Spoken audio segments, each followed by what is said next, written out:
આ વખતે નિર્જળા એકાદશીના દિવસે એક સાથે 4 યોગનું નિર્માણ થશે। આ વિડીયોમાં હું તમને જણાવીશ કે આ 4 યોગનું નિર્માણ થવાથી તમારા જીવનમાં શું ફરક પડશે અને નિર્જળા એકાદશીનું મહત્વ શું છે। અને આ યોગ વિશે વધુ જાણતા પહેલા હજુ સુધી તમે અમારી ચેનલને ફોલો ન કરી હોય તો અમારી ચેનલને ફોલો કરી દેજો, આ વિડીયોને લાઈક કરી દેજો અને કમેન્ટમાં જય વિષ્ણુદેવ લખી દેજો।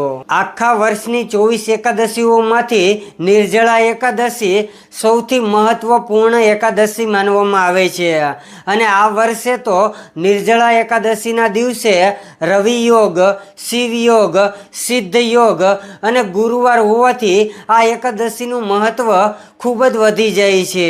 એકાદશીની તિથિ 24 જૂન 2026ના રોજ સાંજે 6:12 શરૂ થશે અને 25 જૂન 2026ના રોજ રાત્રે 8:09 સુધી ચાલુ રહેશે। એટલે ઉદય તિથિને ધ્યાનમાં રાખીને નિર્જળા એકાદશીનું વ્રત ગુરુવારના દિવસે 25 જૂનના રોજ ઉજવવામાં આવશે। હવે આપણે ડિટેલમાં આ યોગ વિશે વાત કરીએ। રવિ યોગને એક શુભ સંકલન માનવામાં આવે છે જે અનુકૂળ પ્રવૃત્તિઓને સરળ બનાવે છે અને અવરોધોને દૂર કરવામાં મદદ કરે છે। આ યોગ સવારે 5:25 થી શરૂ થશે અને સાંજે 4:29 સુધી ચાલુ રહેશે। આ સમયગાળા દરમિયાન ભગવાન વિષ્ણુની પૂજા, મંત્રોચ્ચાર અને દાન પુણ્ય કરવું એ ખાસ કરીને ફળદાયક માનવામાં આવે છે। બીજો યોગ છે શિવ યોગ। નિર્જળા એકાદશીના દિવસે સવારે 10:22 થી શિવ યોગ શરૂ થશે। આપણા જ્યોતિષ શાસ્ત્રમાં આ યોગને સૌભાગ્ય, સફળતા અને સકારાત્મક ઉર્જાનું પ્રતીક માનવામાં આવે છે અને એવું પણ કહેવાય છે કે આ સમયગાળા દરમિયાન કરવામાં આવતા ધાર્મિક પ્રવૃત્તિથી પ્રાપ્ત થતી આધ્યાત્મિક પુણ્ય અનેક ગણું વધી જાય છે। ત્રીજો યોગ છે સિદ્ધ યોગ।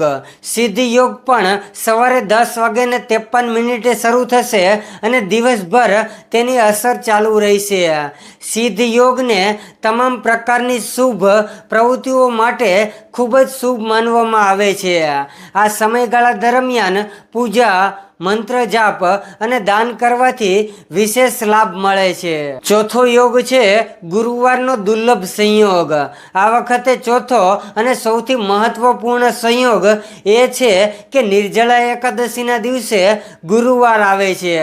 ગુરુવારને ભગવાન વિષ્ણુ અને દેવગુરુ બૃહસ્પતિ એટલે કે ગુરુદેવનો દિવસ માનવામાં આવે છે। એકાદશીનું વ્રત પણ ભગવાન વિષ્ણુને સમર્પિત હોવાથી આ સંયોગ ભક્તો માટે ખાસ અને શુભ માનવામાં આવે છે। આ દિવસે ઉપવાસ અને પૂજા કરવાથી ભગવાન વિષ્ણુની વિશેષ કૃપા પ્રાપ્ત થાય છે। હવે તમને નિર્જળા એકાદશીનું ધાર્મિક મહત્વ જણાવી દઉં। નિર્જળા એકાદશીને ભીમસેની એકાદશી તરીકે પણ ઓળખવામાં આવે છે। પૌરાણિક કથા અનુસાર મહાભારત યુગ દરમિયાન ભીમસેને ભોજન વિના રહેવું અશક્ય લાગ્યું એટલે ઋષિ વેદવ્યાસે તેમને વર્ષમાં ફક્ત એક જ વાર નિર્જળા એકાદશીનું વ્રત રાખવાની સલાહ આપી હતી। એવું પણ કહેવાય છે કે આ વ્રતની શક્તિ દ્વારા તેમને બધી જ એકાદશીનું પાલન કરવા જેટલું જ પુણ્ય મળે છે। આ જ કારણસર આ ચોક્કસ એકાદશીનું વિશેષ મહત્વ છે અને આવા જ જ્યોતિષ શાસ્ત્રને લગતા વિડીયો જોવા માટે આજે જ અમારી ચેનલને ફોલો કરી દેજો, આ વિડીયોને લાઈક કરી દેજો અને કમેન્ટમાં જય વિષ્ણુદેવ લખી દેજો। જય વિષ્ણુદેવ।